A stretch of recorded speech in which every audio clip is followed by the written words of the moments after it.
There goes Sam Bennett. He is released. He's got the world champion centre of the road. He eats into that. Oh, and he's going to take it, I think. And he does so. Brilliance at work. Sam Bennett turns green into joy. Wonderful stuff.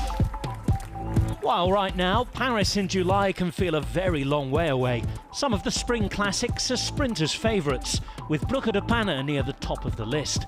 It's a race that in recent years has been dominated by the fast men, one of those being Sam Bennett, who added the classic to his palmarès in 2021. Bennett on the left-hand side, Bennett going to the line, and nobody can live with Sam Bennett right now. After 2 years of mixed fortunes at Bora-Hansgrohe, the Belgian-born Irishman made the switch to Decathlon AG2R La Mondiale at the end of 2023. So how is the 33-year-old settling in to his new surroundings? Yeah, everything's quite good. It's a fantastic opportunity to be here with Decathlon AG2R. The Van Rysel bikes have been absolutely fantastic. You know, I started talking with the team last summer, and yeah, we were talking about these new bikes, and on paper look good, but you know, you really have to ride them on the road to feel if it's true or not, you know. And yeah, everything is coming through, and fantastic equipment, and yeah, looking forward to the season ahead. With Ben O'Connor and Felix Gall, Decathlon AG2R La Mondiale have focused their attention in the last few years on placing high on the GC leaderboard. But with the addition of a top-class sprinter like Sam Bennett, are the team having to adapt? It's a bit different. I mean, like, hopefully I don't put them off sprinters for the future. Hopefully they're motivated to work with them anymore. But yeah, it's going to be a little bit of a different setup, I think. It'll be more about having guys to bring me in position, I think, in races like the Tour de France and so on, where the speed is much higher.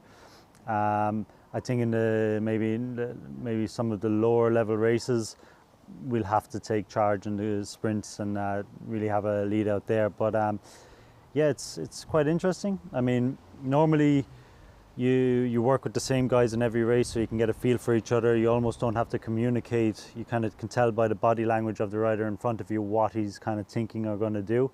At the moment, we're doing some lead-out training, trying it with different guys and getting a feel for that. So yeah, it's going quite well. Everybody seems motivated. I think a lot of the guys, because there hasn't been a sprinter here for many years, are quite motivated to have this. But it's to get them to relax will be the thing, I think, because I can see they're highly motivated, which is absolutely amazing.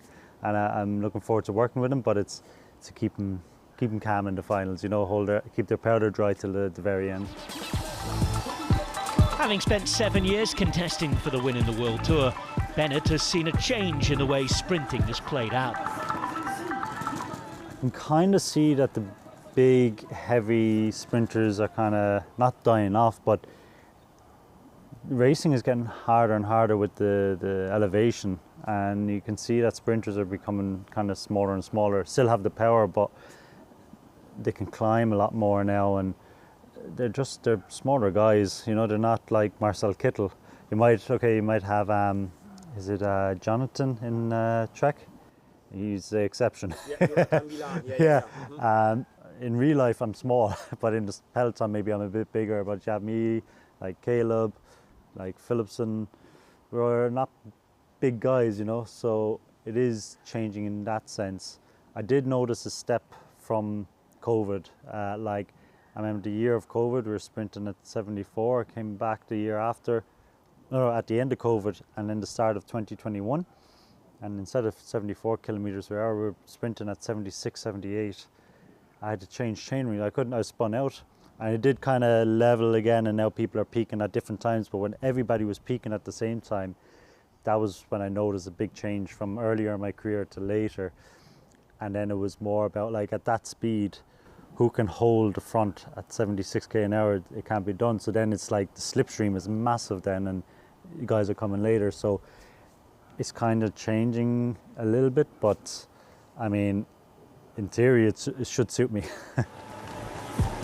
In any sprint stage of a stage race, there's a huge scramble to get to the line, with sprint trains fighting for space with GC teams who are trying to protect their own leader.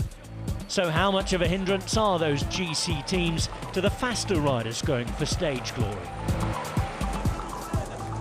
I can't really say I'm in the GC team. No, to be honest, I don't mind. Like, I understand, but in the last kilometer or 2 kilometers, it's a bit much. It's easier when I don't know the guys because then you don't really care. But what I find when you're getting older is you end up becoming friends with more and more people, and then it's harder to be like not so nice in the peloton, you know, because you know too many people. It's better when you don't know anyone to just barge your way through. So I mean, it does get annoying. I understand what they're doing, but it makes our job quite difficult. My first stage I ever won in the Tour, I couldn't get to the front. Like, we were flying and we couldn't get to the front. Next minute, it just lead out men went out, the GC lead out men went out, the GC men just peeled off in 1K, and all of a sudden we're on the front, and it was just guys that were there to be safe, and then the guys who actually wanted to sprint were just only like 8 guys, like almost in the bubble, and then all of a sudden we were there. So that was the time I really noticed it. It was massive in the Tour de France, but there it's more stress. Everything is more. Every DS is saying get to the front. It's bigger, but you just have to deal with it. It's part of cycling. Bennett holds it, Bennett has it, and Sam Bennett is a Tour de France stage winner.